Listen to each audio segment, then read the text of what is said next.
Yeah. Okay, so this is the video. In terms of like farming and in terms of like also like taking care of my own stuff. All right, so you started at the same thing as a support in the beginning. All right. Oh, let's. So I think what we.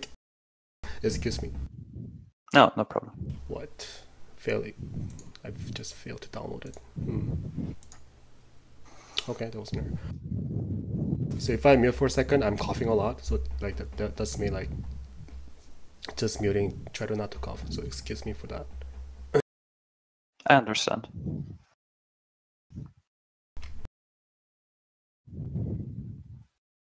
So I think what we can do is we can just quickly go over this video, and I'll try to give my advice on your, how to do your job as a lane supporter. But we can also go ahead and watch other games that you lost. That will help you a bunch. Yep. So I think that's my plan. All right. Techies.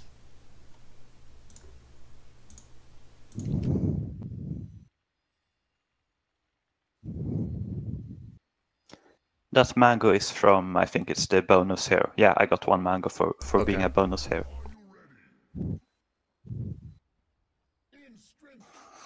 You have Amber mid, anti-mage is your stepping carry, Bristleback offlane, Ogre mage under support. And now you're about to share the... Good job, good job. You're doing everything right so far.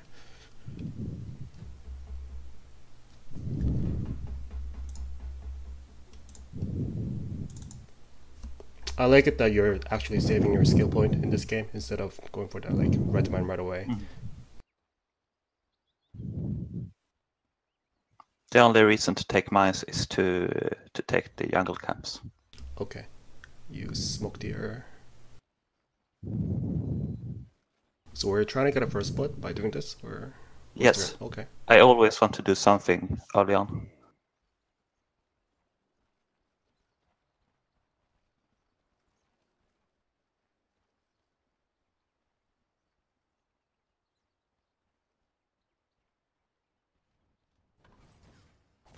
Okay, good job. Yeah. So I take that left route because I don't want to get killed.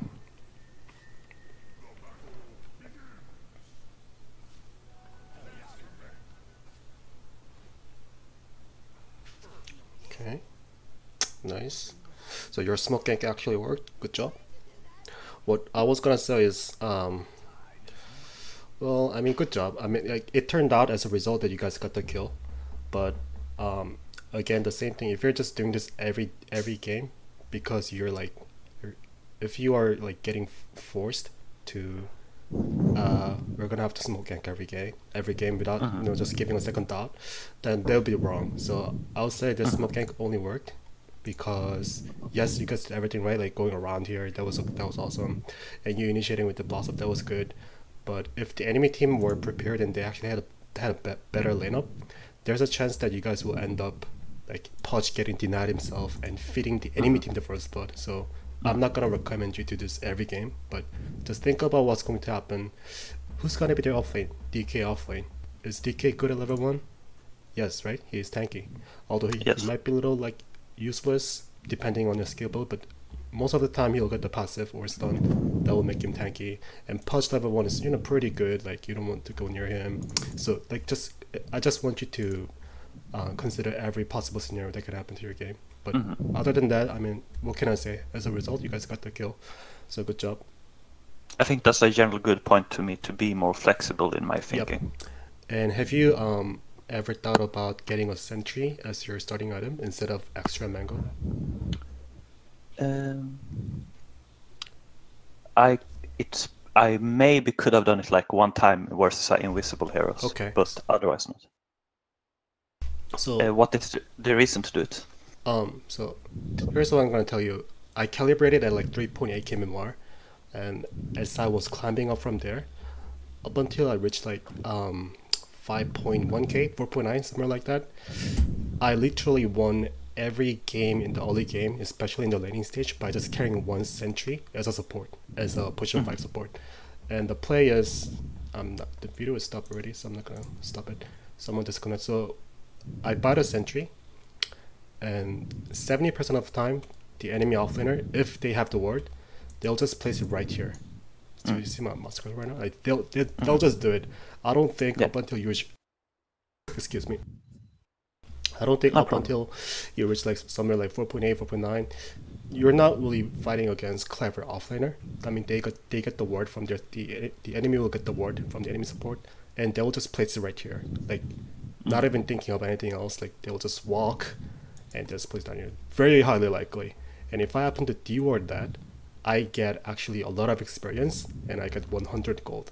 And as a support, that just means I'm going to hit level 2 really fast, and I have 100 gold advantage, and the enemy team does not have a vision. So it's just one way to kill the enemy offlaner, like just choke him off from the beginning. So he'll be level 1, you'll be like level 2 because you'll be soaking a little bit of experience, but you get it, right? Offlaner staying level 1 equals he lost the lane, and thereby he loses the game because like offlane is a core and he does get no farm. You'll end up tilting him and he will have no impact. So that was my strategy. So I always recommend carrying 1 sentry. And there are just so many things you can do. Like if you're playing against Doom offlane, I will block this large camp by myself. Thereby Doom cannot use his devour to, eat the creep and do his stuff in the offlane. So there are some things that you can play creative. But as you go up higher, like even at my level, every push them 5 safe in support, they carry sentry almost every game. If they don't do that, they're just doing it wrong, and it really doesn't happen. So instead of having 1 extra mango, I know that this can be like it's a value mango. You have more mana, you will cast more spells, but having 1 sentry will make more sense to you at some point. Yeah, it makes sense. Yeah. So let me actually check the enemy's vision if they have a ward. I don't think they have a ward. They don't, right? Yeah, but it's very often I want to be careful with my resources early on because I need them, but I do understand that. Okay.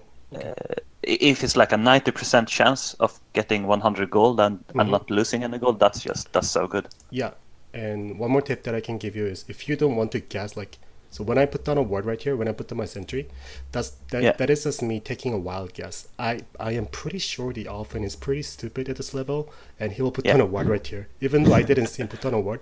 But it worked. It worked like 50% of the time, and for me that was like a decent chance of gambling. If I get this ward, like he is totally fucked, right? He is totally fucked. I know what he's gonna do. He's totally fucked. I did that. But if you feel like the enemy offlaner had the better movement speed, so like he walks here faster than you coming from to here, that way you will just have to hold on your sentry for a little bit and try to see if they block the small camp or block this large camp, as these 2 camp is strategically very important to you as a support, whether it is blocked or not. So in that case, you might want to just save your sentry. But yeah, either way, you just want to have at least 1 sentry as a support. That would be my recommendation from now. Makes sense. Yep. What else? Okay, let me actually skip this. Thank you, guys. The guy got disconnected for a really long time. You still have the game paused. I'm sorry, what? You have the game paused too, so it's double paused. You have the replay paused. Okay. So like you need to click start on the replay. Oh, I'm sorry. I'm sorry. I was being dumb. It's fine. I'm sorry. Wow. Okay, so he did not. At this point, may I say, at this point, I was about to pull, and he said, "No, you can't pull. It's bad." And I realized, yeah, he's right. So I went back. And teammates said, "Do not pull." My anti-mage said that. Oh. And I realized he was right. Yeah, I think he is right. Excuse me. Skip watching. From your perspective.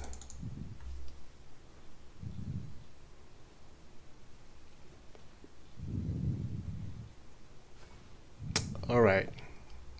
So this is where you are the one who sort of like messed up a little bit, and Ogre Meze also messed up, and you know it, right? So simple thing that you can remember when you're playing support is every time when this wave is coming, they turn a little to left when they reach somewhere around here. I hope you're ready. understand the fact. So this is coming. I know that. Yes. Yep. Yes. So both of you fucked up. So this is where tell me how I fucked up. Did I fuck up because they start to move when they see Ogre when he's here, right? That's why when they start to move left, let's they never get attracted by me, right? Alright, you didn't fuck up. I'm sorry, but I was gonna say, here's the thing. So you didn't fuck up. I'm sorry. I think it was 100% Ogre Meta's fault. But so you should have known that while DK was taking this dot damage from Ignite, and he also is taking damage from Orb of Venom. I'm sorry. I'm really coughing a lot. No problem. And when this happens,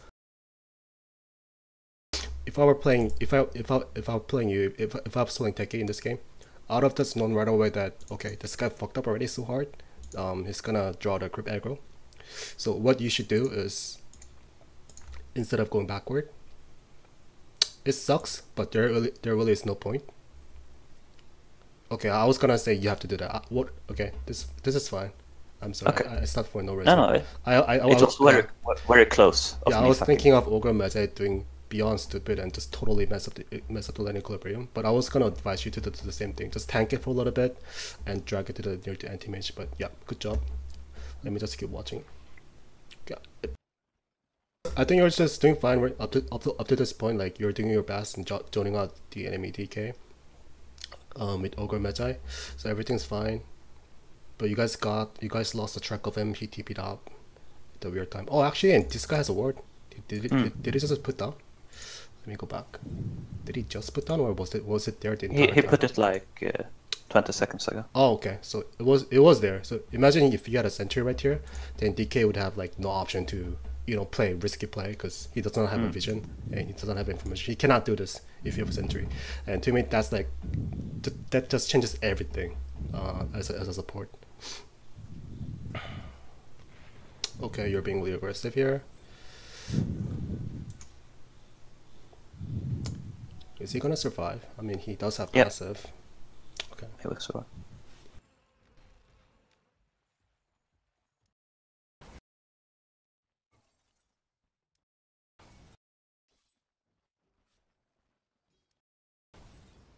So DK was hiding here. You guys don't have vision. And you saw DK dipping to here.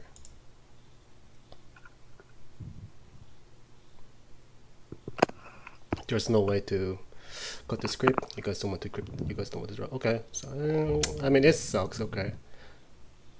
I was gonna say instead of chasing him, since it's minute 2, you should always pay attention to the timer. Instead of chasing him like this way, I would have advised you to looking at the timer. It just makes you a better decision.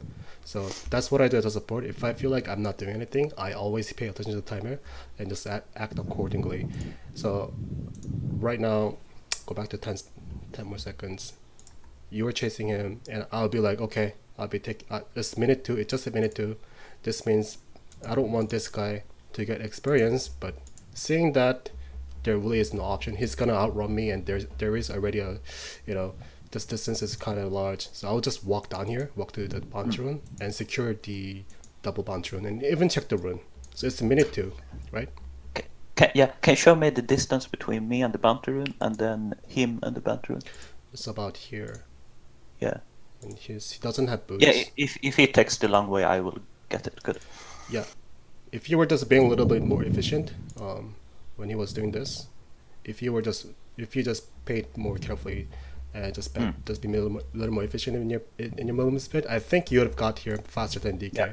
And my point is, if you want to achieve that, I'm not saying that you just have to do that, but I just pay attention to the timer. Every time I play support, I'll spend like 50% of the time paying attention to the minimap and 50% of the time paying attention to the timer here. It really gives me the direction to what to do.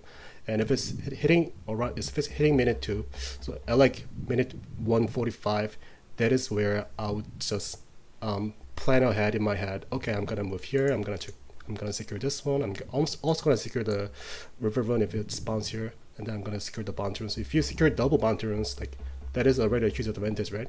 So I want, when you're playing Potion 5 support in the pub games, I kind of want you to be obsessed about collecting the bounty runes. Although it does not give experience after the patch, it actually gives you more gold. So by just getting the double bounty rune, you will get faster brown boots. From my experience, that is right. You will get really fast brown boots if you get double bounty rune. So how does it work? Is like the early runes doesn't give you so much gold, but the late rune, like how's the do I get a lot of gold early on? Or? No, as the game goes late, it gives you more gold. But the recent change, not recent, a while ago, but after they made a change, it doesn't give you any experience. And people have been saying that since now it grants like no experience, you can totally disregard bounty rune. But I disagree. I still think it is very important, and if you by just securing double bounty rune, you will get brown boots really fast. And as a support, having brown boots is a total game changer. So yeah, that's what I do. I am always obsessed about, number one, zoning out the enemy offlaner, yes, but if I can't do that, since he's fucking with me, like he's like being aggressive, like being a little suicidal, that's what offlaner should do. In that case, I'll be like, okay, you got it, I mean, you're making your play, but I'm gonna shut down economically by just denying your bounty rune. And also checking the river run, like which has the potential to like like gank mid, right? So that's runes and like the clock is you're right, and it's so important. And I think I can look much more at that, like stacking, pulling, all like that. And I remember this really good Russian Techies player. Now he always buy boots and do this thing like he draws away the first enemy's creep wave. And if anyone sees him, he just suicides. So I think it's a good combination with Techies and looking at the clock, because you can do these risky things like taking the runes always. So that's just one thing that I just generally see as a weaknesses in like in some like 3k 4k players. They don't pay attention to the timer. They either don't or they just don't really care. But as you go up higher in my level, everyone is obsessed about the timer, and like if you're hitting minute 2, it's hitting 145, 150, they will plan ahead and move faster than you, and it makes a lot of difference. So if you start doing that, I guarantee you will be outplaying everyone in your bracket, just in terms of support, and outperforming. Do you think in the early game will I be less? I bought a windlace, which you criticized the last game you saw. Do you think I will be less dependent on getting like movement speed if I like plan ahead like that? That's actually good. Windlace in this case is good. So when I criticized the windlace, the game you were playing in the game was like where you don't really need movement speed. Like all you did was, just staying next to your offlaner and just harassing a little bit, but you didn't really move around the map, right? But this is a game where like the offlaner, if DK gets brown boots, he is now capable of outrunning you and Ogre, and that might be a problem, right? Like he's gonna just be a little suicidal, but he'll also try to like juke around the tree, and by just staying around, he'll get a little bit of experience. He'll level 2, he'll level 3, and that's gonna be a problem. So movement speed is definitely important when you're playing a like dedicated support. So that is why I mentioned about securing the bounty rune, which will secure the brown boots faster than the enemy offlane. Like that changes everything. So this is where like you might consider getting windlace if you think that I don't really need regen. I'm like confident in just attacking him. But yeah, in that case, get the windlace and you can try to like outrun the enemy. And should I get? Yes, you're right. And should I get the windlace even though that's like what I'm aiming for right now is the soul ring with the first strength glow right there? Can I like change my plan because I really need this movement speed to harass him, and I need my movement speed to get the runes? Because I'm like in my mind, it's so important to get the first big item, soul ring or tranquil boots with Techies. I actually agree with you. Like although like I'm now like telling you all those small things, getting items should be the first and foremost the most important part of the game. Even when you're playing support, you should be a little greedy and get your core item. So yeah, just do whatever that works out for you.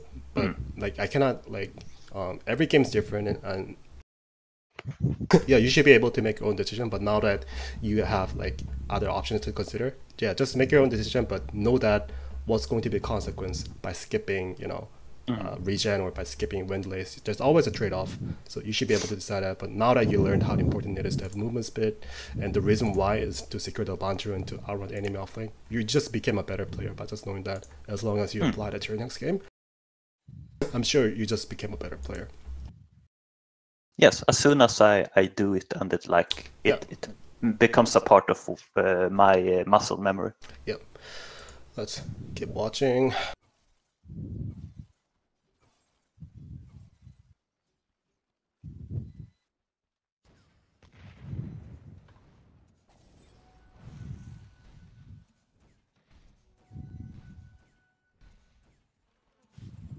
And you could have gotten the kill actually if one of you were made an attempt to just block him a little bit, but I'm not gonna mention that because you guys already know. But yeah, blocking is also one strategy that you can do as a support. Oh, so you're rushing the soul ring this game. Okay. And did you stack the camp? No, I don't think so. So this is where like the where both of you were support and none of you were paying attention to timer, right? And it was this camp is stacked at 53 or 55. So in my level, what's gonna happen is we will communicate like 90%. Like, okay, I'm gonna stack this camp, you stack that camp, and we do it like at the same time. And the reason being is that you have anti-mage, right? And anti-mage is the guy who actually does not want to stay in the lane forever, even though he does not have a battle free. It really doesn't matter. This guy's all about the timing. So at some point he will want to push the lane a little bit so that he has a time to farm the neutrals at the same time he's farming the lane, because that will make him get in the battle free faster. And if you don't want to do that, like it's still justified to stack these two camps, because he's gonna get battle free, and you want to stack this camp like every time. So that was just my point. Like every little play, like you not stacking, him not stacking, that was change the game. DK is still level 1, by the way. That's good. And like I've said, I'm really like new to tri laning. I haven't done it many times. So okay. That's why I failed so bad. All right. So I'll just like really basic thing that you must know as a carry and as a support, because like you guys are saying this to me. If Anthem is farming right here, a bot right here, right? If he's maintaining the lane equilibrium right here, if this is 10 out of 10. If he's maintaining lane equilibrium about here, this is where he's starting to be in trouble. If he's farming here, the lane is losing, so you should pull right away. So saying that anti-mage is having a good time, does that mean you have to pull? What did you say? So saying that anti-mage is having a perfect lane equilibrium, do you think this is the right time for you to pull this camp? No, I think it's very bad. Yep. So I know why I did it, but I think I did it for the wrong reason. Okay, so just tell me like what was your reasoning for? Well, I look at the clock and I say, oh wait, by now I need my item and my level is really bad. If I get behind on level 2 with Techies, that's so bad. Oh, okay. So this is the general problem of me not trusting my teammates. Oh, okay. So you just felt like you play greedy. Okay. I felt like we haven't killed DK yet. We haven't helped us so much. We have helped anti-mage a lot, but it's 3 heroes to help 1 hero and so on.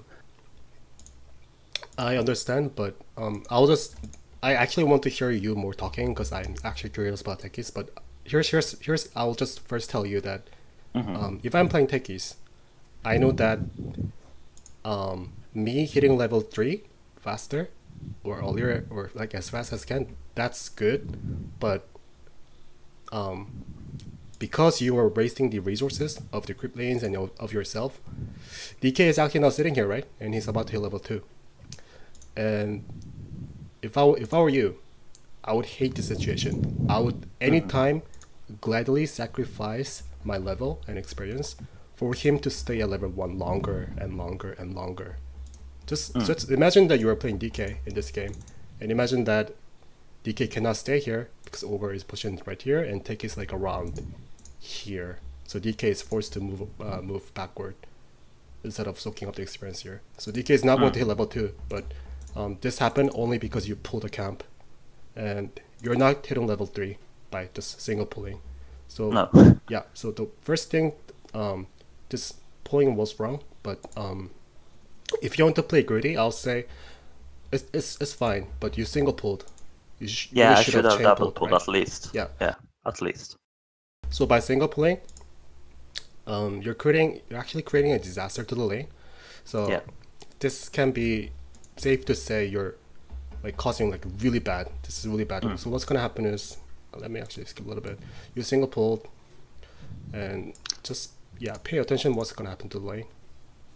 Yeah, so this guy's rage pinging, I assume. And Yeah, he's screaming at me right now. Yes, he should be.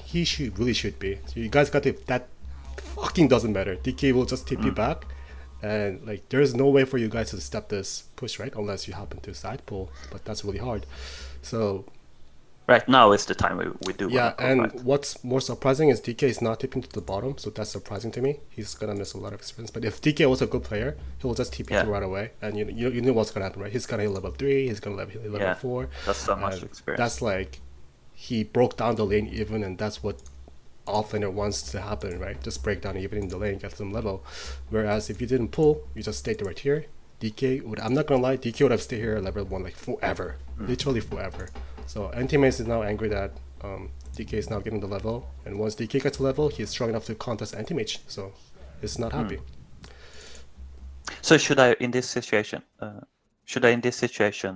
like just stay at level 2, harass DK, and accept that what I need level 3, level 4, and good mines and mana and all that, I should get that sometime in the future when Anti-Mage already is really strong. So what I wanted to ask you before was, does Techies like highly power spike by hitting level 3? Yes. Do you have a He's power spike by hitting level 3 and highly power strike by hitting level 5 and 7. So like I'll be a little more imaginatory and just try to. So when I'm playing a support, not Techies, but I like playing Witch Doctor, and I like playing Witch Doctor a lot, and I know that if I'm playing Witch Doctor, I'm also obsessed about hitting level 3. So that is where I intentionally soak up a little bit of experience instead of giving my characters a little experience. And if I have to pull, I pull to hit level 3. And the reason why I do that is Witch Doctor has Maledict, his third spell. And if you hit level 3, I know that Witch Doctor is capable of killing the offlaner by himself. So that's like how I define power spike as a support. I power spike as Witch Doctor level 3 because it gives me like a serious killing potential against the enemy. Is so good. But I'm not a Techies player, so I don't know your play. Maybe you get 2 points and blast off. That looks like a lot of damage, 300 to 400. But like from my view, I don't think it's that much. First of all, I don't even think it's that much. 300 to 400 damage. It's not even that much. So when I play Techies, I'll just every time, I'll be happy to stay at level 2, and I'll focus on zoning out the enemy offlaner so that he can stay at the same level at like level 1 or level 2, whatever. But yeah, zone out the enemy. They'll be my justification. If I want to play greedy and hit level 3, that is where when you have a really valid reason for you to hit level 3, like you have a killing potential, or you can like roam mid and have a killing potential, something like that. You have a really good reason to play greedy, to fuck up yourself and kill a little bit to make up for that. So that should be your mindset as a support. Does that make sense? It makes a lot of sense. Yeah. I did it like you want to hit level 3 because if we don't win the early game, if we like it's even in the early game, or at least if we lose the early game, maybe because I messed up like this pulling and all this, I will be very like I will not contribute what I need to contribute in the mid game. After the laning phase, I need to have like level 3 mines or level 4 mines, even better, all around the spots where I get kills. I mean, I understand your feeling. Yeah, I do. Because Techies is... I mean, even in this game, Techies is not really push on 5. Ogre should be the one who's playing push on 5, and Techies should be the greedier support, push on 4. So you do want to play a little greedy, but all I'm saying is the timing was wrong when you single pull, and that was just so bad that Anti-Mage had every right to get mad at you. So just realize that was so bad, and just something that you should never repeat in your game in the future, because that will really affect you. Just one more tip that I can give you. When do you think it is justify to single pull. Whenever it applies to every support hero. There is one time that you can single pull and actually benefit to your team. Can you guess? Maybe when we want to have a double wave, like to Yes. push with a siege creep. Yes. And when does the siege creep spawn at? At what time? 5 minutes, right? Yes. So at minute 4:30, if you single pull, you make the double wave for the catapult, right? And if your carry has an Akula, anti-mace sometimes get Akula in my game, so it really depends. But if your carry has an Akula and you make a double wave with the catapult, and given that the offlane is only level 1 or like he's somewhere else, like because he was zoned out so hard, you'll do a lot of damage to the tower. So that's one way to think about it as a support as you go up higher. If you feel like, I feel like I gotta do something, but I feel like I'm wasting my time, just try to single pull at like minute 5, minute 4:30, make a double wave, ask your carry to activate the Ring of Akula or Ring of Basilisk, and you'll end up doing a lot of damage, enough to even get it down if you do right. So that's a high level play that I'm sharing you. This is not gonna happen in your game, but somewhere even in my game that doesn't really happen. So this is like 5k level tip. Make the double wave and pressure the enemy tier 1 tower. That's like you're doing a lot as a support. Yeah. I'm a bit worried about what happens next. What do you mean? I tried to do something like that now, but I ended up just stealing a lot of farm and messing up the equilibrium again. Let's see what happens. Oh, you actually try to make double wave in this game, or? I kill the creeps with mines now.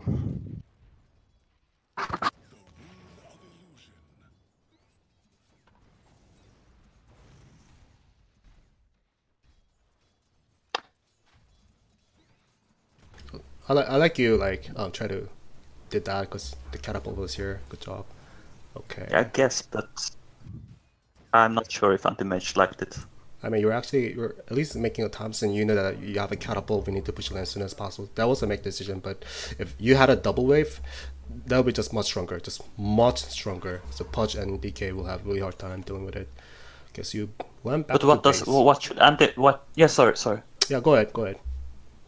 So should while I do that, isn't I stealing a lot of the farm that anti-mage is supposed to get?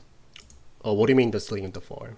When you I put out 2 mines. I got destroyed 2 waves. For him. I know, but wasn't like anti-mage not paying attention? He was like somewhere else. Where I'm not sure. He was like slightly off position, but I think that's more like he was tilted or something. Oh. He was very close. Oh, it's about here. Oh, I'm sorry. He was really long, far away. Yeah. Okay. Yeah. So this is justified. This is not bad. But okay. All I said was you were on the right concept, and I liked it because you saw the catapult and you wanted to push it away as soon as possible. So that was just me complimenting you for having the right concept and doing the right play, although it didn't work. So yeah, that's good job. I should have done the pulling earlier, so it was the correct double wave. Yes, you should have made a double wave and then do that push with your red mine. I actually think it's gonna work with techies. Now that I think about it, you make the double wave and just push the lane with your red mines. Then you will end up doing serious damage to the tower, and this also does damage to the tower, right? So it can work. Yeah, I'm pretty sure that now that I think about it, techies may power spike at level 3, not having kill potential, but just in terms of making the catapult push at level 3. So that's something that I will work on experimenting, getting the Ring of Basilisk at around minute 5, and push the tower by making double wave with your red mines, having 2 points on proximity mines that will make you damage the tower, make you feel push the lane faster. So that's something that I will work on, to make your techies game to the next level, right? Just be creative. You know what I'm saying, right? So yeah. All that thing will work by just learning. By just learning one thing. I love being creative. That's why I play techies. Yeah, and that makes sense to you, right? What I just said. Yeah. So a lot of sense. Yeah, just would you get the Ring of Basilius though? I really will. Yes, in this type of game, I really will, because what 3K players and 4K flat players, they don't understand is they don't really focus on value of taking tower only. They really don't, and that is the reason why most game at 3.5k and more, most games are decided by who wins the game during the team fight in mid game. Almost every game, I feel like if you're playing 3.5, the 4k average game, pushing is good, but no matter how much advantage you give to your team, they're just majority of your games are decided by just winning team fight in mid game, and that is because everyone screws up too much, and players are not really used to. They're not really good at snowballing the advantage and playing near flawless. They're not really good at doing that. So at one point they will just fuck up and they'll just die. So thereby getting the early advantage just goes off. So that's what happens. But pushing tower is just always good because it opens up the map. If you take this tower early, let's say at minute 5 you made a double wave and your carry had a ring or killer and you have taken down this tower, you have so many options. If you take that at minute 5, you're just gonna stop by the start shop and get a TP, buy a TP, and rotate to top, and you'll jump bristleback. What's gonna happen to this lane? They are now going to deal with fat bristleback plus ogre magi plus techies. How are they gonna win? I prefer being in that lane because Dragon Knight isn't a good hero to damage with mines. Yes, and techies definitely can screw around with this lane, like by just planting the mines in the juke spot, make this guy miserable because this is the one who wants to always be clocking the bounty rune. So if you plant some mines here, he will hate you, right? So this is also, and he got like 20 HP also, so one mine and is dead. And he has 0 armor, if I'm right. This guy is like literally 0 armor, so he's really vulnerable to you. So those are every option that you can think of having. So as a support, I always prefer making a lot of pressure to the enemy tier 1 tower, because that opens up the option for me, not only to my carry, but opens up my option as a support. After that, I can do a lot of things. I can help mid, I can smoke gank middle, I can like pressure, like I can do offlane. Most of the time I'll just TP to the offlane and start to fuck around here. So if in my games, like if I'm playing in 3k games and I'm a smurf because I'm 5k player, I'll take this down. I'll just pick Zakiro, I'll just take the tower, I'll TP to the offlane, I'll take this tower, I'll TP to the mid, I'll take this tower, and the game is over. I guarantee the game is over because it just what it allows me to do is the enemy team cannot farm. If you guys take all the tier 1 towers so early, and if you're given that you're the only person who's doing that, who's obsessed about taking the towers, you will start to see the effect. The enemy team cannot farm without tier 1 tower, while your carry is free farming, and the enemy team will be tilted now that they have lost all the tier 1 tower within like first 10 minutes. That's really game winning shit even in your MMR. So yeah, so that was my point. Just in general, like in terms of how the wave push is good, just give me the basic details. It's good because we get pushed waves and we have more vision on their side, and we can move around a lot where we're not supposed to move around. That's the reasons why. Yeah. And the gold, of course, from the towers. Yeah, and by just limiting down not only the space to farm, but if you limit down where Pudge should be roaming, like he cannot roam, right? If you opens up the map and you're the techies, you plant down your mines, and this guy cannot roam, and that's just like hurting him, right? So you're making him useless. Same thing goes for Wisp. He cannot collect the bounty runes, so he cannot recharge the bottles that are faster game. So everything, always pushing tower is 90% of the time is good. There are times when it is bad, but that's really rare. So just remember that pushing tower is always good. And if you just quickly just go over and check your allies, if nobody has Ring of Aquila, I highly recommend just carrying Ring of Basilisk and contribute in pushing the tower when you have the wave of, when you just have a huge wave, or when you have the catapult wave, just activate the Ring of Basilisk and just push the tower. That's what I would do in this division 100%. So if you start doing that, you will notice making a difference to your game. I will. Okay, let's move on.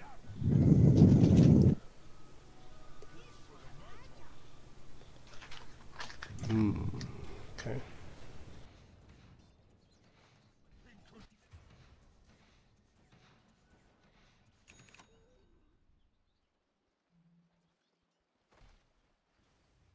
Radiant's top tower is under attack.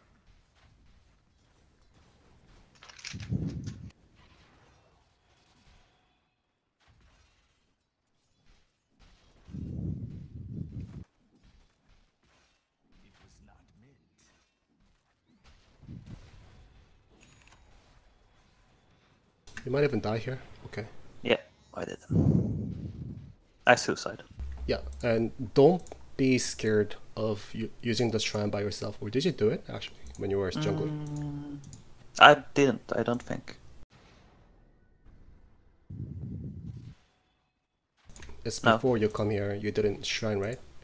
Yeah. So when No. you were jungling down here, I mean, jungling was okay. I mean, I guess it's fine. You want it to be, get the level. But after that, just use a shrine. Yeah, that's really fine, and that's just one thing that I even I witnessed a lot in my game. Like supports are afraid of using the shrine by solo, but just use it. It's really fine. Because if you were imagine if you're staying at 100 HP, so what I think my perspective is because you were staying this low, although that you have the blast off, under the right circumstances, you might even die to wisp with this Yes. HP, right? So that just limits down your option. If this guy was a good Like player, a bash on me, maybe. yeah, Stand. just like Void decided to just be a little suicidal and just walks at you with the time walk and wisp hit you with the balls and a little bit of right click. You're gonna die with this HP. So yeah, never be afraid of using the shrine by yourself. That's the small thing that I want to point out. Skip a little bit. So he died here, suicided. That's fine. You wanted to bait him, but it didn't work. That's fine.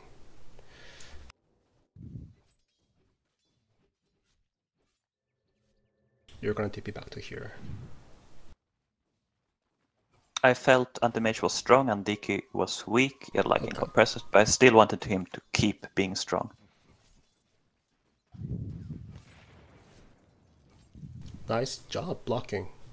I mean, you guys didn't kill him, but good job.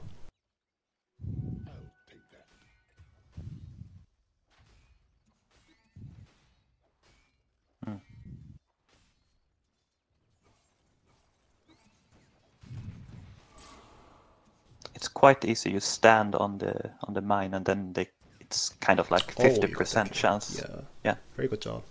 So If I stand in the correct way on the mine, they won't Yeah. be able to right good click. job. I'm impressed that you got the kill. So like you TP to bottom, like so you had your visions very good.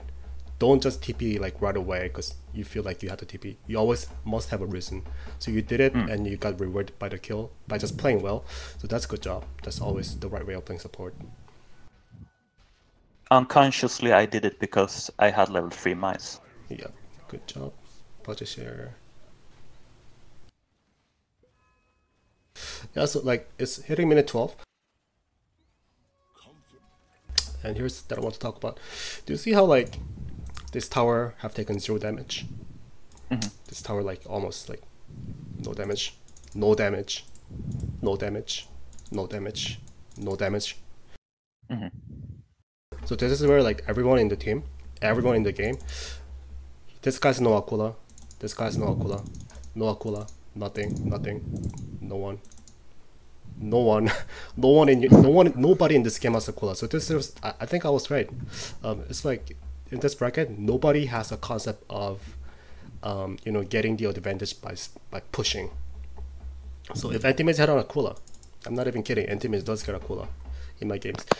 He can just push the lane much harder, and he will get this tower, and that is a huge advantage. So I seriously recommend when you're playing Techies, just get Ring of Basilisk instead of. I get it, the Soul Ring is good, but really do consider getting Ring of Basilisk and contribute in at the catapult wave at minute 5 and minute 10.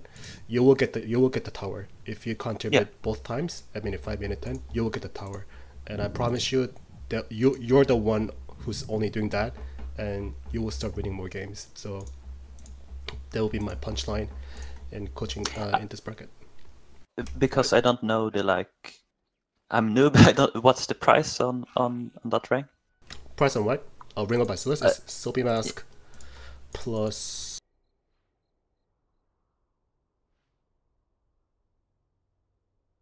It's only 500. Okay. Oh, that's really cheap.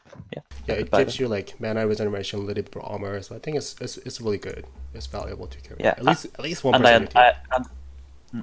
I understand why. I understand how that affects the pushing. Yep.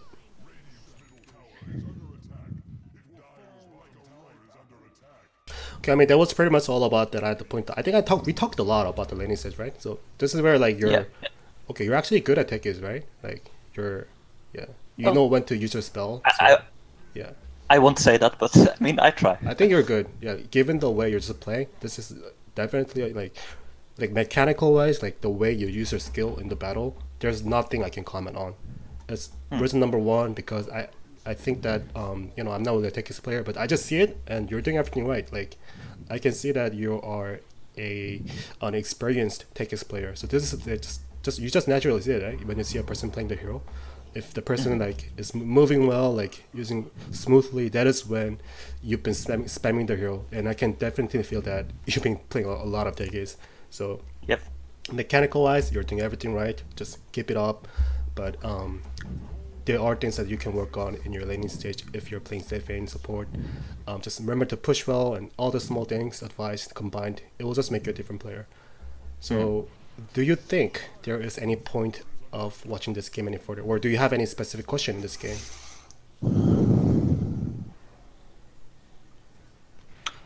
Like, in terms of being a good Techies player Yeah. and being a good Dota player, I think if I do, like you say, if I kill a tower early on, or if our carry is really strong, so I don't need to worry about myself as much, maybe it will help me a lot too, being a strong like Techies player in the mid game, and maybe we can even win by like, because I think I'm not good at Dota, but I'm good at I'm good at looking at the map and understanding, oh, this is what they want to do right now. And Okay. I can understand that if we have killed all the Taiwan, well, they won't be in certain places, and those places suddenly I can control with my mines, and I like that idea very much.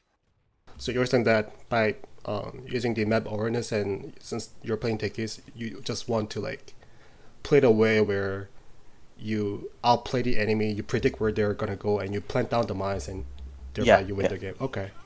I mean, yeah, And that makes sense. and like what was yeah, and the way I've done that earlier is like making sure our Taiwan in winning early game, or like not losing early game, making sure our Taiwan towers don't die. And I need to make sure more like our position 1 carry don't die, and maybe even take a Taiwan tower. I mean, I'm gonna keep trying to keep the Taiwan tower alive. Sometimes I TP middle and like when I'm level 6 and put a bunch of green mines just to make sure the mid tower. The old Techies players in the old days, they used to like always like throughout the whole game. First they jungled ancient camps in a really weird way, and then they did. yeah, they did. Oh. They put they did the whole first like 20 minutes was Wow. the number one Techies was jungling ancient camps. Was it Dota? and keeping the Was it during the Dota 1 or are you talking about Dota 2? we're talking about Dota 2 here, Really? and like the first Techies. Oh, Yeah. really? I've never seen anyone killing ancient camp at level 1. I've never seen anyone. I don't know all the details. My brother does know. Okay. He's a Techies player too. He could tell you more about it. But at some point in the early game, they took ancient creeps and they kept the Taiwan mid tower alive. That's what they did. And by keeping Taiwan mid tower alive, like the enemy could not be in this. Like pro players and real good players, pros or other pros in quotation marks. If certain areas, if you can't get into certain areas at certain times, you can't do anything. You can't play your game, and that's what I want to do with Techies. Okay. I don't care about I want to make the enemy think, and the more I make them think, the weaker they will be, because eventually their brains will explode. Okay, I mean, I think I get your play style, but so here's what I'm gonna tell you. So we are different, like. So you're the one who wants to be the killer by killing everyone with the mines. But let's say I were to play Techies, and my personality when I play Dota is I'm really objective obsessed. So if I play Techies, I would consider planting down red mines to provide vision to my team. But that's all I'm gonna do. I don't think I will really put down any efforts in like killing anyone, which is obsessed about it. But I'll just do that, just plant down mines to provide a vision. But I would rather focus more time on pushing by using this. That's what I'm gonna do. So everything makes sense. What you're doing makes sense, but from the way that you talked about your personality of playing Techies, if you start doing other things, so if you actually start utilizing the mines at just one point in the game, try to push this tower. So this is exactly where if I were you, instead of doing this, like trying to set up the kill, I would just walk here and start pressure the enemy tier 1 tower, because this is really important, right? Tier 1 mid tower is very important, and Techie is definitely capable of dealing a lot of damage with this red mines. So that's what I'm gonna do. And if you start just mixing a little bit of everything, that one thing that you want to do and one thing that I'm telling that you should be doing as a support, it will just make you like a complete support player, right? As I take it. So start paying more attention to the objective. This is where exactly the right time for you to walk to mid. So I disagree with the decision. Like, providing vision is good, but right now is where you should just bail off and be here and plant down the mines, because Amber has no pushing power. I mean, Amber has no, like, he doesn't really do a good job in taking down the tower, but you do, so you should be the one doing this, and it will just help your team, right? By just getting rid of the tower. Yeah, so that was all my point. Yeah, go ahead. Yeah, sorry. If I'm doing what I'm doing, I think I should be doing. Oh, do I have a level? What level do I have? Which is my level? Yeah, right. So if I had level 12 and level 2 remote mines, I could consider doing it, because they are so tanky, Patch and Dragonite, that if I'm doing this, I have to get a kill from it. If I don't get a kill from it, it's just a wait. I do this so often. I do this, and then like, oh, I might get a kill, maybe. That's good, but if I don't get a kill, I get behind. And like by taking objectives and helping all my team, I set up so many opportunities for me to move around mid, and I set up opportunities just for helping everybody. Instead of just thinking about how can I get a kill at this point. Okay. Especially when I'm already weak. That's a bad idea. All right. So you were saying that if you hit level 12, then you actually power spike by having 2 points in your ultimate, and you start really killing people, right? Yes. Yeah. So here's what I'm saying. So I think this can be a something that can make you play differently. So I agree with you. I think I do. It actually does a lot of damage at level 12. Yeah, that's a huge jump. This is magical. So that's a lot. What did I tell you earlier? If you take tier 1 tower early, what's going to happen? All the things we said, more vision with the creepers, more like a space for us to farm. Yeah, it opens up the map, right? So by taking all the towers, it actually gives you more option to set up for the kill. Am I right? Like, you're right. Yeah, I think it will change everything by taking this tower. I really think, like, you can start camping here. You can even invade like this, start from here, walk here, and hide here. Even this is a really good juking spot, and even you can try to force. Yeah, so I really think I would be obsessed about taking this tower if I was playing Techies, because it will open up my option to set up the kill. So, does that make sense? It makes a lot of sense. Yeah. So, especially the two like wooden spots, east of and west of the Taiwan Tower. Those two are really good. Yeah, and thinking this, like, having said that, Techies powers back at level 12 by having 2 points in remote mines, you should actually. It is okay to slow down setting up for the kills, but this is my personality. If I were you, I would forget about killing anyone until I hit level 12. Knowing that Techies start to killing people at level 12, I'll just not even think about killing anyone unless they make a really bad mistake. I'll be obsessed about taking the objectives. And then you just walk around the map, you will find the kills, not solo, but by just sticking to your allies, you might find a few kills and get really good experience. So you will get close to level 12 as you're walking around the map. But what you're gonna do is every time you get a chance, plant down red mines to hit the tower. Push lane, hit the tower, hit this tower, hit this tower. And by the time that you have taken all the tier 1 tower, I think you'll be close to level 12. That is my assumption. And this is just the way that I think about how I designed to play the hero to win the game. I know that this guy power spike level 12. So before then, if I have the pushing power, I will contribute to the team by using my pushing power. So that's what I'm gonna do. Does that make sense? Yes. Yeah. Another noob question. Sorry, no, don't worry you're coaching. Right, when a tower dies, it gives me gold, but does it give me XP? No. It like does. when I'm not there. It actually does. If I remember right, it gives you like 20 experience, something like that. So it's really small, but it does. Yes. Okay. So it's negligible. Like you don't really get the experience, but but you do get the experience a little bit. So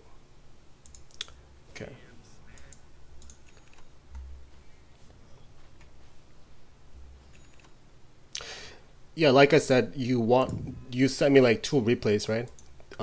Is there any specific point of the game that you want me to look over in this game, or are we good to I, I move can on? ex- I can we can move on, but I'm just gonna explain what happens, and you can say if there's something interesting. Okay. What happens is we don't win early game like we could have if we pushed, and we like it gets stuck in this important mid game fights. And what happens is I try to make a lot of space. I realized, okay, I can't be the assassin I wanna be, not in their side of the map. I'm gonna rot in our side of the map and just put defensive mines, and I don't like that. So I just try to make space for anti-mage, and eventually anti-mage gets really fat, and like anti-mage carries us. Um, so you said you felt like you kind of lost the early game in this game. Did you say that? I think Techies lost the early game. I think Techies. our team was okay, but me as a Techies Oh, is not is that doing because good. you're underleveled, or is it because you were not able to find kills that as many as you wanted to kill? It's because I'm underleveled and underfarmed, and because we haven't killed the Taiwan towers. Okay.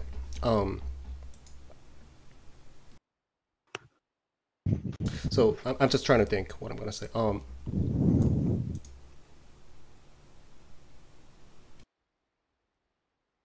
So if I was you, if I was in this game, all of your tier 1 towers alive.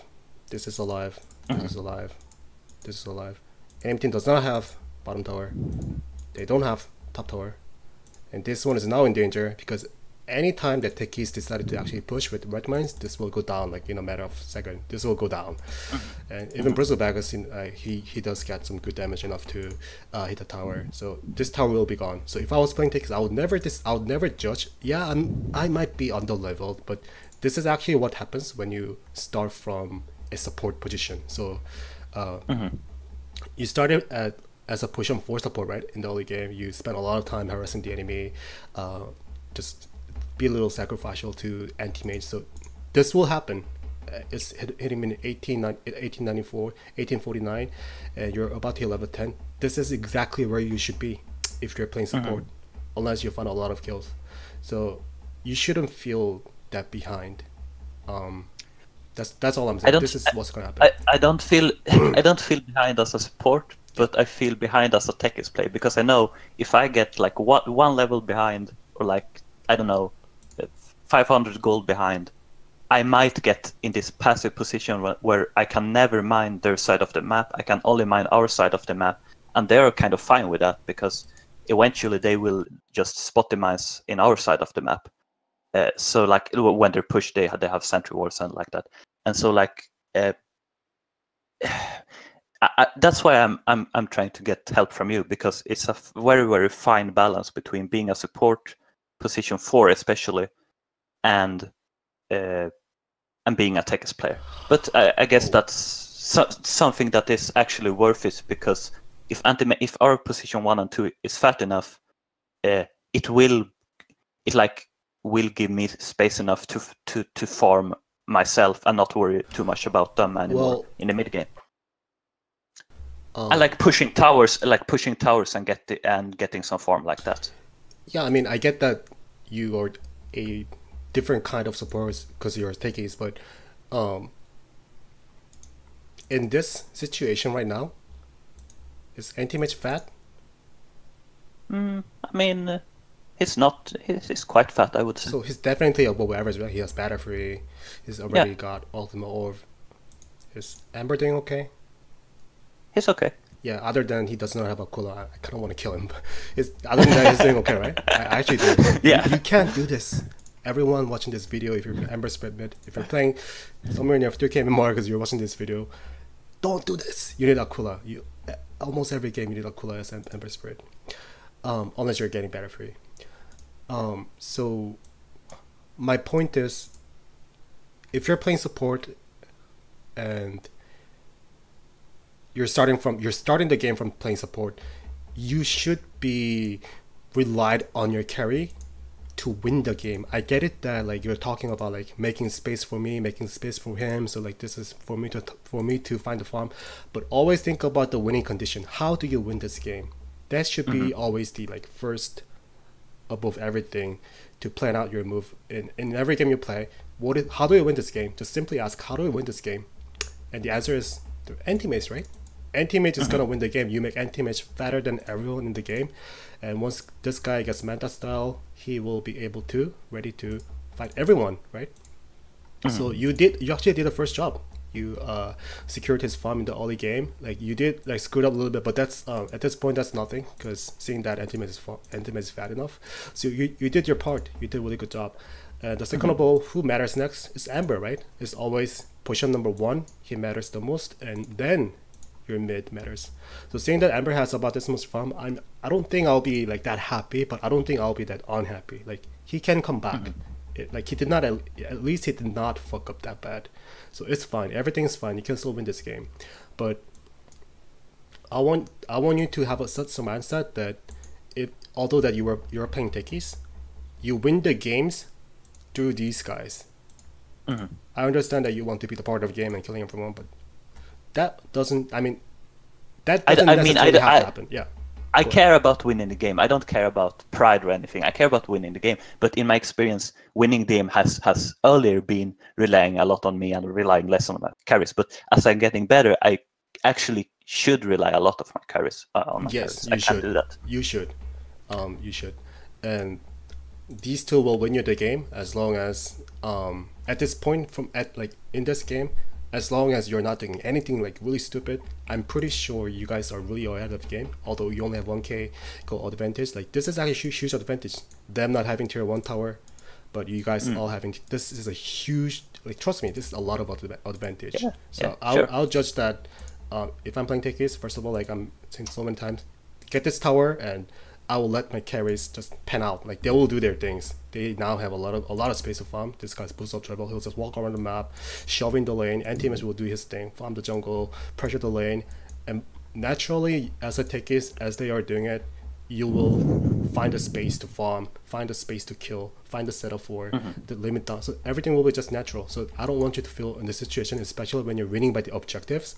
There's no reason for you to feel behind, although you're under leveled, and it really doesn't matter. The pace of the game at this point definitely favors the Radiant. So yeah, I mean that's a fact. So this is like a really good chance for you to have a kind of a new perspective in looking to the games. So I hope that helps you. It helps me a lot, thanks. Yep. Okay, anything else in this game? Eventually I did like play position 5 because I bought most of the wards. I wanted to keep vision because even when we're pushing and doing good, I want to have vision everywhere on the side of the map to be able to put my mines in the correct and not dying. I ended up dying some, but anyway, because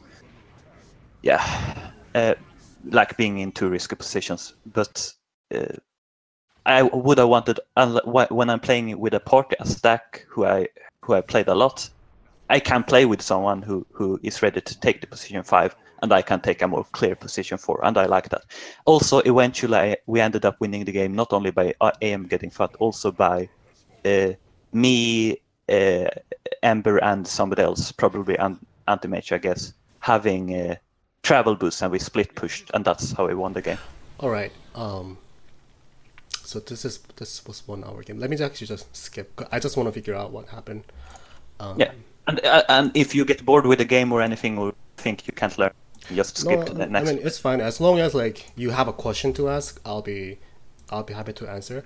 But in this game, I'm actually really surprised that it took you guys 1 hour to win this game. So yeah.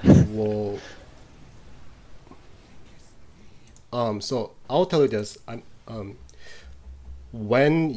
So this is the game where, let me just tell you straight, you did everything right as a support, more than average. Okay. And this is the game where you can feel proud of. Like I did my support, so you provided everything to your carry, to your anti-mage. So this guy should have been strong enough to just carry the game. But most of the time when I play with techies, from my experience, when the game goes 1 hour long, this is because techies does not contribute in pushing. Rather, he will just spend a lot of time just planting mines anywhere, but he contributes 0 times in pushing. So that's what happens. So did you, at some point of the game, did you actually made any efforts by putting down your red mines to push the tower? rather than just spending your time in the enemy jungle trying to set up the kill? Did you actually do that? I want to don't ask you that. remember really. Right. I did get tranquil boots unusually early, and that's probably because I wanted to push a bit, or at least put down mines in like all around the map, so that we could push from these safe positions. But I'm not sure. I can't remember if I don't think I had a conscious thought to, what I can contribute right now is to push. My main goal was what I can contribute to now is controlling these areas and maybe getting a kill. Okay, so saying that your building damage is 1.4k, this is now safe to assume that you really didn't do much by contributing and pushing. Like, do you see the damage here, the building damage? Yeah, so this is where it is now safe. It's now like kind of safe to judge that you didn't really contribute in destroying the buildings. This really is nothing, right? 1.4k Techies. That's really nothing. But if I remember, like from the game that I played, and Techies players that were amazing, they contributed in pushing, and that is what it made them different from 90% of other Techies players. They were so good, and they knew when to disappear from the map, and when Techies disappeared, that just pressured down the enemy, right? Although you don't do anything by just disappearing yourself. I mean, I'm not even like trying to make anything fun, but if Techies disappear from the map, the enemy team should be worried about, like. I love that feeling. Yeah, oh, you love the feeling. I mean, I'm gonna report you if you ever come to my backup and I happen to play with you. I'm gonna report you. I hate Techies players, and I hate coaching you. I'm just kidding. So that's what made them different. They would just disappear from the map, and everybody starts panicking. Everybody's like, okay, this fucking guy disappeared, and what does that mean? Enemy team will have to buy a sentry. We put down a sentry, we see nothing, and we feel like, oh my god, this guy's fucking with us. So I mean, well, now that after they made a new change, you don't really have to buy a lot of sentries unless you're worried about dying to remote mines. But Tech is just wasting a lot of our times if the guy knows what he's doing. Just disappear from the map, and everyone is worried. But what made him special was he was with his team when the team was fighting, when the team was pushing. He was with his team, and even without watching this game fully, by just seeing this building damage, I can tell you that you can be a different Texas player by really focusing on the objective. That's all I want to say. I'm not gonna watch this game anymore, but I mean I get it that like this took 1 hour long and everybody fucked. But this is where everybody fucked up. Really, everybody fucked up. But what I want you to do, what I want you to focus on from the next game is try to end the game early. When you have all your advantage like this as Techies, when you did everything right as support, try to, instead of dragging the game, try to end the game early. And if you want to do that, you have to push early. You don't really want to be spend that a lot of time in like getting the kill set up. Just provide a vision by using the remote mine. Just provide a vision where you want to be, but majority of the time you should be spending should be when pushing. And I just promise you that will just make you different kind of Techies player. So do you think we can move on to your next game? I want to see the game where you lost the game. So that's all. Sure. How nice of you. It's I guess we take one of the old games then. One of the other games I sent you the first time I sent okay.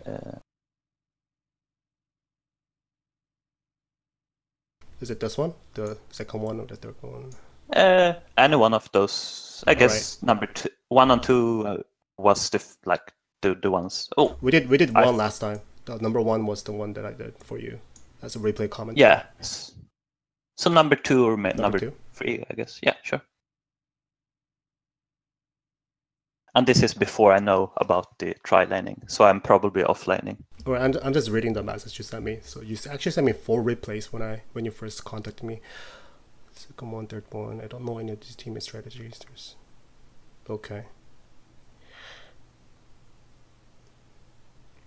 And what I like to do is my optimal game is playing with a party that I know well. I like that. Oh, you like that? Okay. So do you want me to go over the one where you actually had a party game? Yeah, that can be interesting because for a Techies play it's completely different. Okay. Because most players don't adjust to a Techies player, but when you're in a party that's really used to it, they do adjust to it. And that should be the second one, right? The one where you play with your party. Oh yeah, it should be the second one. Okay. I know this stack. That is a good one. Yeah.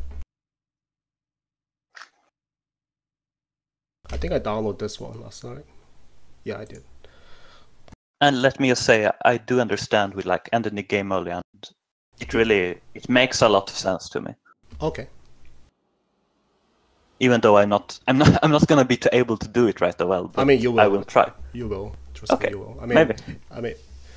Like, well, there are some like students that when I tell you what to do, they will just do it right away. But it takes time. Of course, it takes time. So it's fine. Mm. Okay, let me just go over the composition. Techies, Witch Doctor, Keeper of the Light, Lycan, and Sven. Who's your mid? Was it Lycan mid? Alright, Lycan is mid. This guy safely. Okay. So what was your strategy in this game? Can you tell me? I'm gonna first hit level 2 early, like I do in the jungle. on the jungle camps. Yeah, and then I'm gonna, together with Keeper of the Light, which is a really good laning partner with the attackers. The chakra magic. Right. Yeah, and the high damage, like pushing and the high damage output. But I ended up like misposition myself a bit and just dying without really doing anything. Okay, so. And this sometimes happens when I don't help with the rune. Somebody's too eager alone. So just talking about the composition of the game. When I look at this, like, so you guys were dual laning bottom, Keeper and Techies, and it's Witch Doctor plus Sven top and Lycan is mid. Unless you guys win this game early, you guys are gonna lose late game. That will be my decision right away if I was playing Techies this game. If I was playing support, we have to win this game early. Although we have Techies, like, we want to win this game because he's not a core guy. This is not a core hero. Although like there are ways to play him well, but Keeper of the Light is just like by just nature he's really squishy, and Techies is also squishy, and there just seems to be no way that you guys survive from Spirit Breaker initiating with his gank and Chaos Knight casting, you know, the bolt and the Relative Rift. Like, all of you is gonna die. This is gonna die. He's gonna die. You're gonna die. So, just saying that. What should be going through your mind is the late game is not favoring you guys in this game, in this type of game. You guys should be win only by relying on Lycan's push and Sven getting fat. By everyone's gonna suck the Asian camp if you have Sven. So all the things matters, but yeah, that should be your mindset. We're not gonna do well in the late game.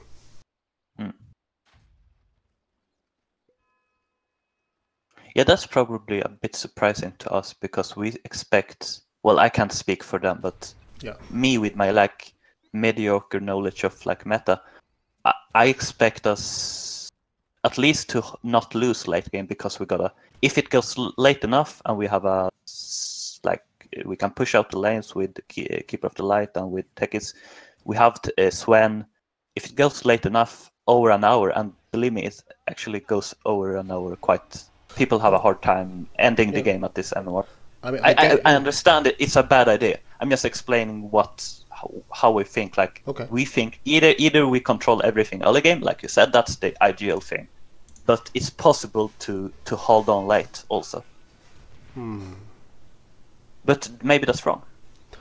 Well, you know how like Sven is like just talking about hero matchup. Sven counters CK because Sven is the guy who has his passive, the Great Cleave, and Sven is good at CK, like that's that concept.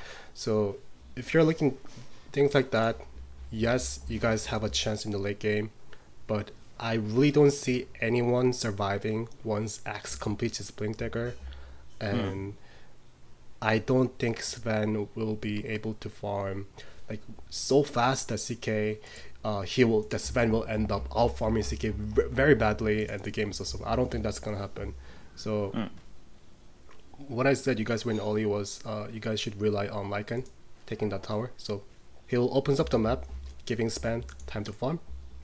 And CK is not really a guy that does well in the farming compared to Sven. So once Sven gets fat enough, he will fight CK, and the game should be over by then.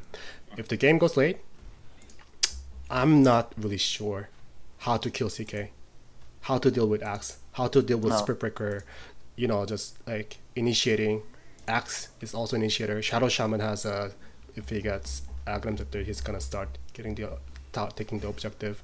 And with the push, you guys are like sucking from the vision war. So everything combined, I just said this game favors Radiant team in the late game. But I mean, it's really fine if you guys have some. Maybe I'm wrong because you guys are if this is your bracket, this is your game. I really might be wrong. Everybody, if everybody fucks up and everybody plays differently, I'm not kidding. I'm not really joking. Like, let's say 1K game. By looking at the draft, can I predict who's gonna win? I can't. I really can't, right? Because 1K is where like things happen different. Everybody plays a hero different, and nobody knows who's gonna fuck up. So you might be right, but don't worry too much about what I said. It was just my opinion. I just want you to think that okay, I think differently, right? And that will edge up to your knowledge as a Dota 2 player. So that's all. That was my intention. Don't just like believe that okay, because I'm coaching, I'm right. No, I may be wrong. So yeah, I understand that. Yeah. But in this, I understand that. But in this specific situation, I think you're at least considering like CK can farm, but he also can't do much about it because they got good team fight in mid game, and I can't. They're very tanky, so I can't make much damage on them. They're like, and Shadow Shaman will be able to push mid game and like. I really should have realized that late game is not good for us. But this game actually went to the late game, seeing that you guys won 1 hour. So what I'm guessing is Techies made the game last like really long because like Techies. Yeah, what I'm guessing is they were really bad at understanding how this works. So did you like spend like time defending the high ground by Yeah. All right, so that's what happened. Because yeah, they're not particularly good at pushing high ground. Unless Shadow Shaman gets a lot of fun. So that can happen. I think this, if I remember correctly, it ended like Shadow Shaman refresher orb and doing a lot of snakes on the towers. So you guys lost this game, right? Yes. All right. Yes, we did.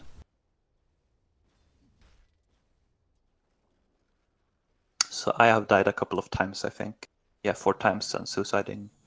And Chaos Knight keeps getting farm on the lane is in a good place for him.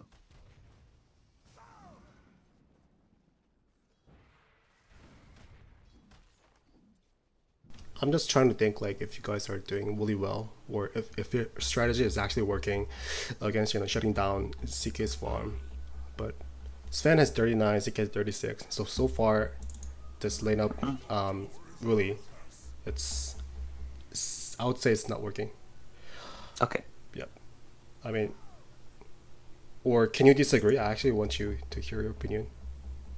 I agree with the general concept we're doing, but do you agree? Let's say, do you agree with the execution? Do you disagree with the execution, or do you disagree with the whole concept?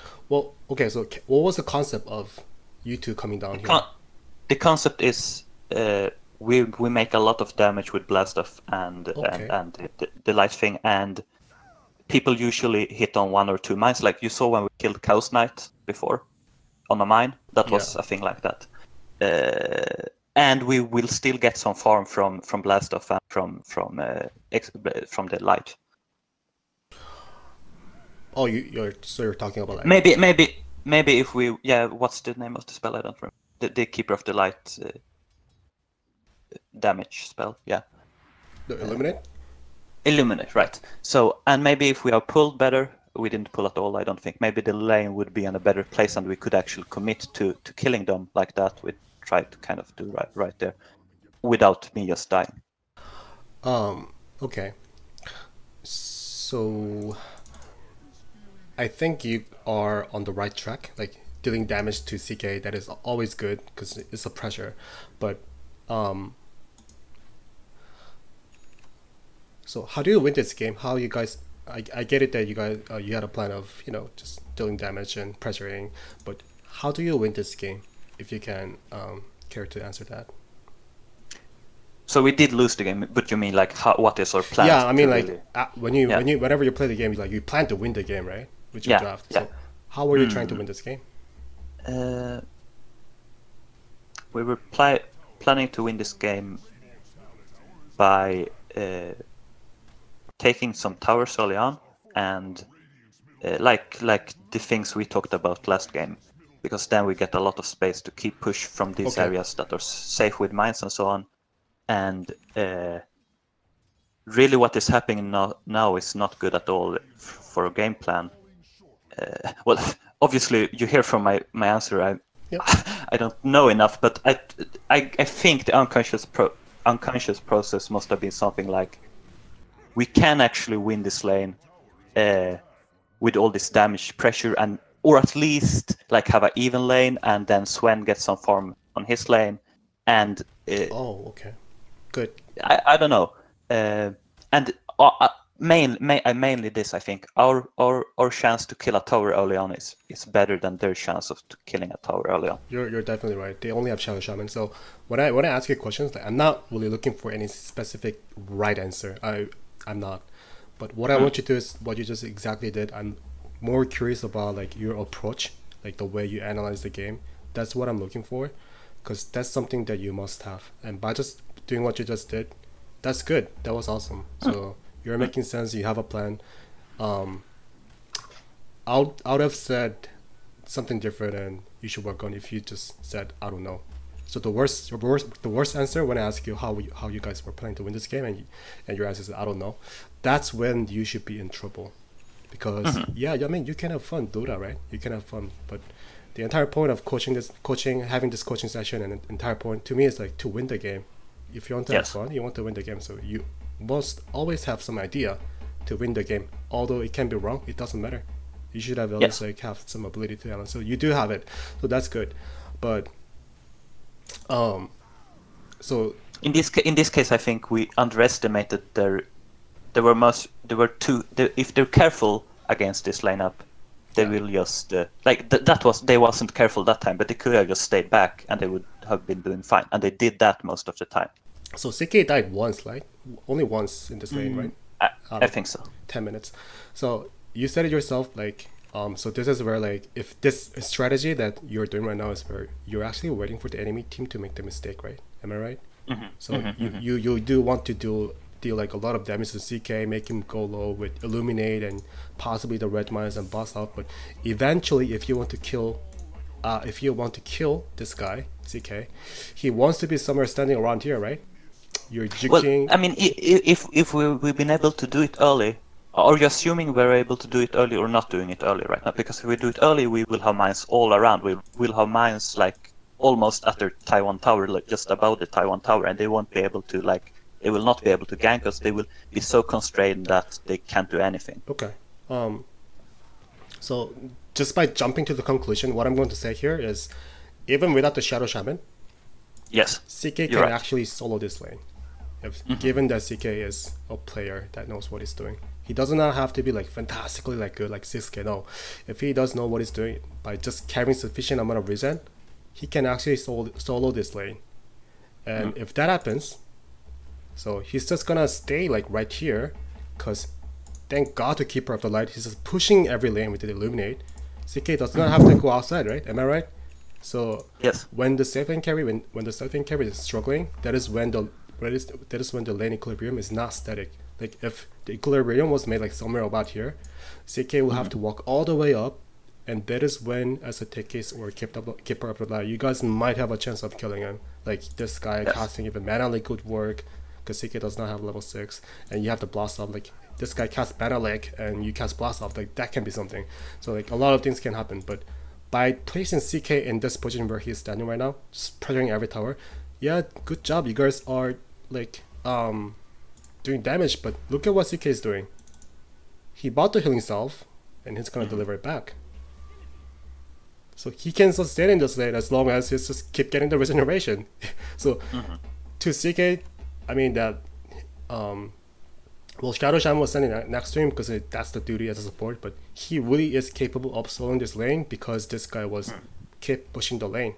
CK will not do anything. He'll just sit down here. He's not gonna die unless he follows you to this death trap. But this is where you're relying on the enemy team playing bad, but not you playing good. Because the situation, the circumstances is where although you play good, you cannot win this lane. You cannot kill CK if he is hugging the tower. So yeah, you guys are just limiting down your option, but just keep pushing. Yes. So unless let me just say one more. Unless you were being aggressive unless you're being aggressive enough to deal damage to the tower by casting the proximity mine, I don't think this strategy is gonna work. So what's gonna happen if you start casting your mines to towers? You will take down the towers. You will take down the towers by hitting level 3, by hitting 2 points in proximity mines, and relying on this guy's chakra magic. You will deal a lot of damage to the tower, and that actually can be something. You cannot kill CK, but by just having Techies close enough to the tower, you know, CK does not really contest him, and you will start doing a lot of tower damage, and that will change the game. This is their 7th tower, and what does this do? This is a jungle tower. If you take down this tower, you can just plant mines whenever you want, wherever you want, and you will limit down the enemy's farm. So that will actually make a lot of difference. But are you really doing any tower damage? No, this is just the damage from the passive creep, right? Because you guys are pushing the lane. Yeah. So, you know, that's something that I have to mention about. You guys had the right mindset, but you guys were only half right. So I want to point out that, yeah, this lane is definitely soloable, and you guys are not doing things right, not effectively. So, am I right? Does it make sense? I think it makes a lot of sense, okay, and because even if Coast Knight is getting some farm, we're still getting a tower, and that's so good for how I can place my mines, and one of us can go to another lane and help and so on. At least when we're seeing, the moment we see, like after the first time we tried this, oh, they are not stupid, they won't just run into the mines. We should have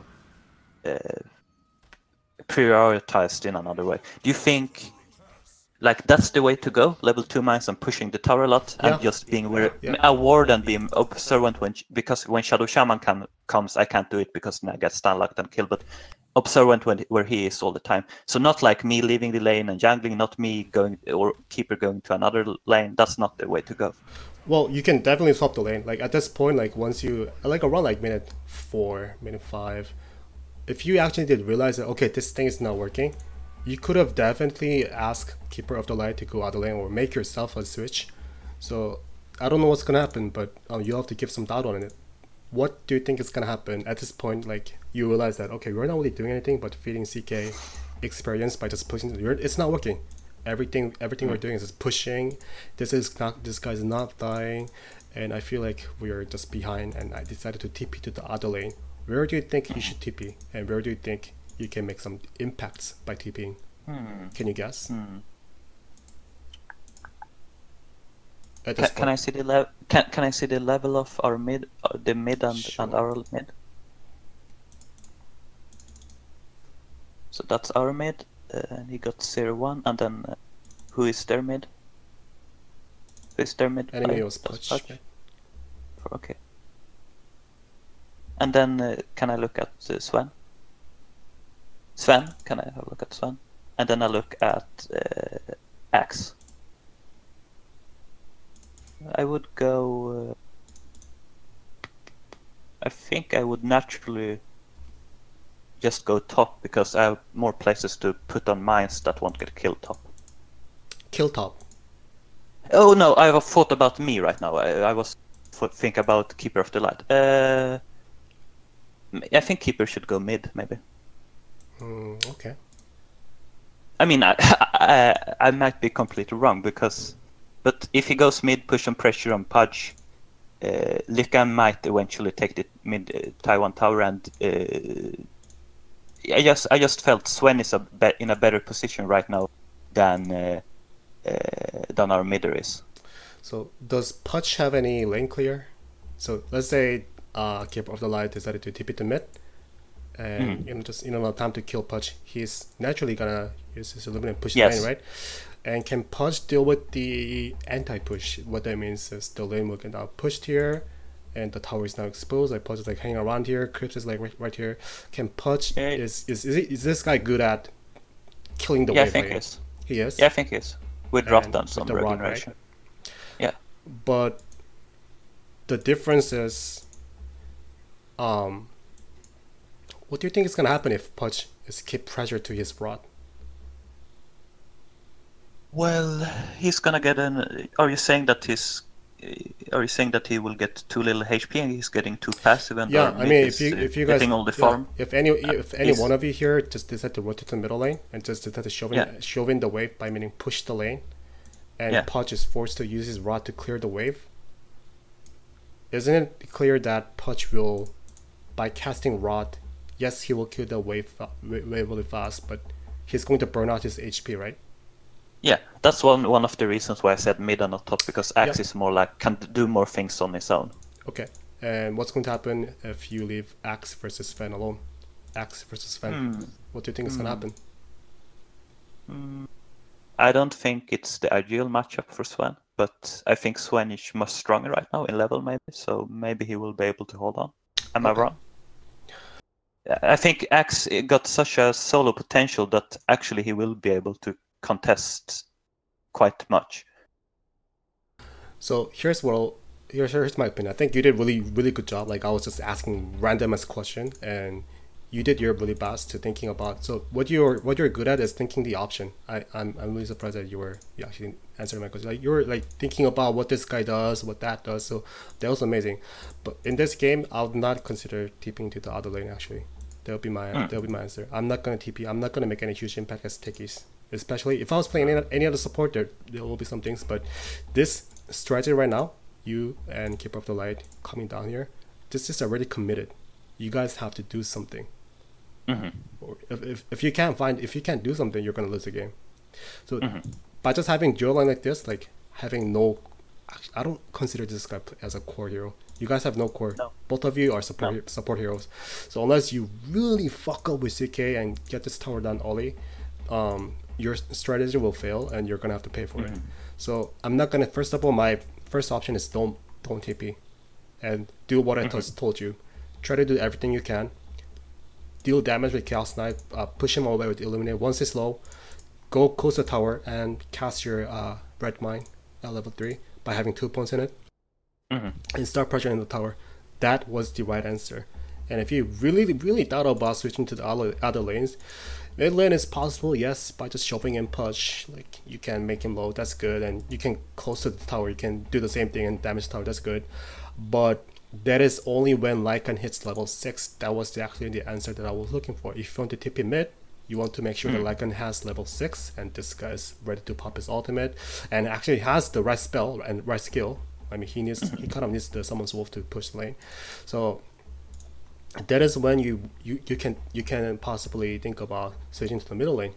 If Lycan is level 6, he either has killing potential with his ultimate, and given that he has the right skill, he also has the pushing power, right? Lycan has the crazy pushing power, and that is when you temporarily just TP to the mid, stay with him, kill this guy, and if you happen to TP at like mini fight, it's a cannibal wave. You might even kill this tower, and that's a huge advantage. So when you TP, I just don't want.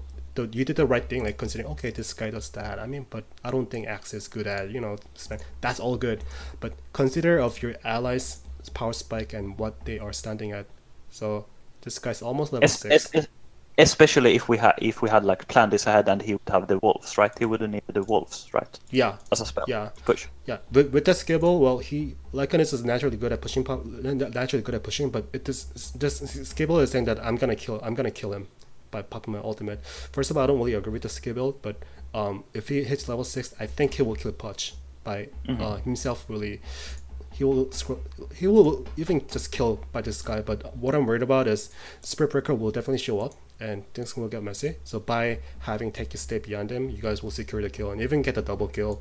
And like I said, if you guys have a catapult, by just manipulating the lane creep, you will even do a lot of damage in the tower, and that's something that you can't do at this point. Like if you fuck up this bad, that are the things that you can think about having as your alternative option. And this is really great, learning how to deal with the adversity that in your game, that oh my god, I fucked up so much, what should I do?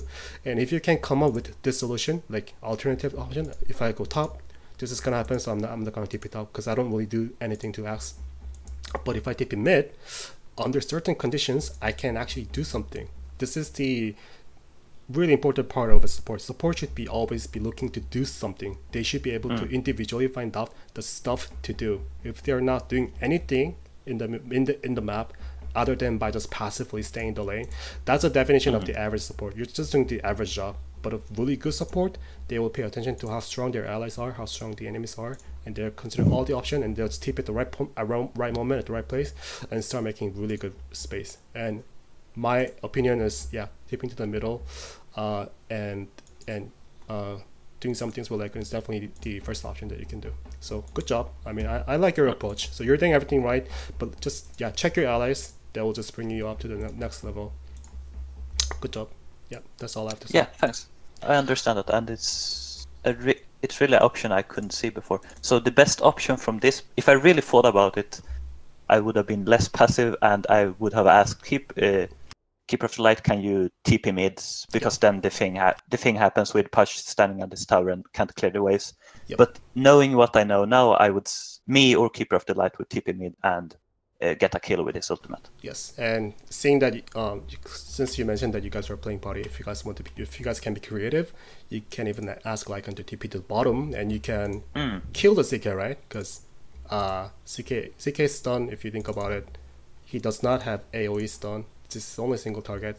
So if Lycan pops up his ultimate, and if this escape was slightly different, whereas he had to summon wolves, he's gonna die. 100% like CK is gonna die. At this time, this is where Lycan owns CK. So as the game goes on, go ahead. Sorry, even when we die with the tower, that's gonna happen? Yes. Okay. Yes, 100%. Okay, nice.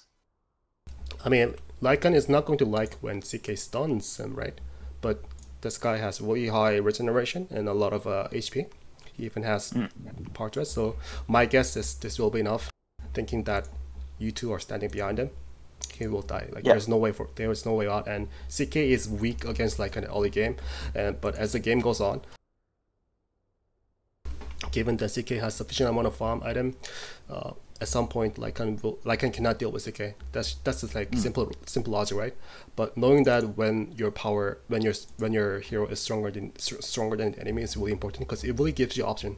If this guy says TP here, I can definitely see that, like, just visualize that this guy will die. He's level 4, he's level 6, and you guys are like level 3, level 4, strong enough to contribute. He will die, and that will change the game, right? You got this is the catapult wave mini 5, and by just killing him, again manipulate the lane, just delay a little bit, and hit the tower, opens up the map. Very, very big advantage that will totally change the game. So if Lycan was on your team, just communicate with him. You guys can make the decision you guys want to.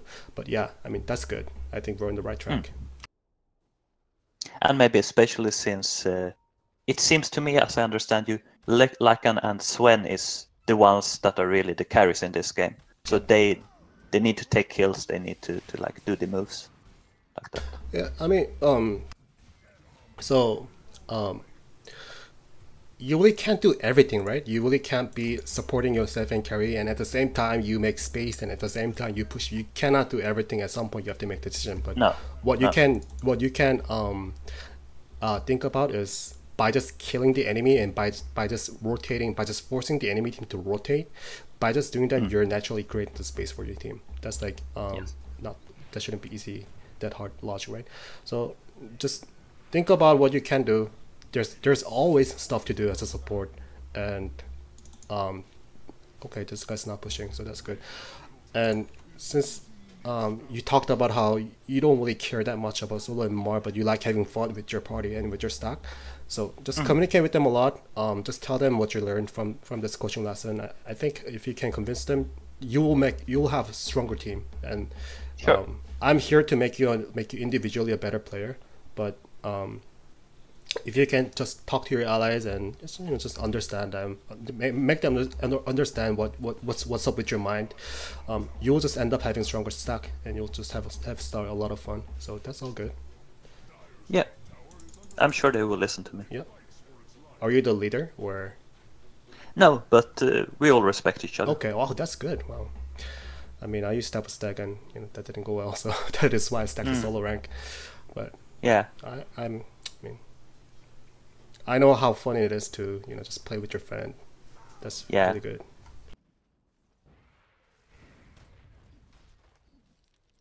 Okay, so actually, are we recording this right now or not? Because I would need that. I did record it at the beginning. Okay, so I can't take a break right now. We should keep going until this game is end and then take a break. I mean, it doesn't matter if you want to watch other games. It's really fine. No, just like a break, and I need to do something like just 1 minute. Oh, really? Okay. I'll wait for you. Okay, thanks. Be right back.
Okay, I'm back. I appreciate you waiting for me. Hey man, I just checked the time and I didn't realize that we were doing this long, but it's almost been 2 hours.